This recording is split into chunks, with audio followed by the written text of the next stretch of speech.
Махырга кандай карайсыз? Момундай карайм. Лично мен каршымын. Эмне кылайын? Сен каршы болсоң. Махыр деген бул калың. Шариятыбызда калың бербесе нике өтпөйт. Бирок жанакындай трехкомнатный квартира кереги жок, андай эмес. Ал туура эмес элек. Мага кээ бирлер Казакстандан бери жазышты мага. Эмне үчүн мындай деп айтасыз депчи. Аякта ушундай экен, ошол жактан чыгып кетти. Бизде илгеркиче эле калың эң азы 10 грамм алтын менен эле болот. Ошол эле мисалы силер кылып атпайсыңарбы? Мынакей кыз алып атасыңар, ошол жерге бир жылкы анан канча сом бересиңер депутат байке? Я. 100 миң, 150, 200, мына ошол эле бергиле болот.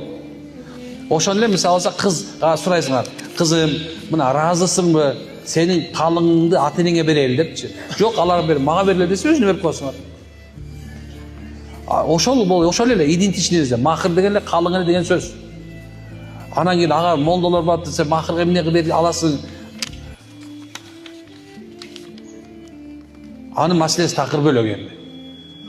Түшүнүп атасыздарбы? Анын маселеси бар. Илгеркиче эле кыла бергилечи.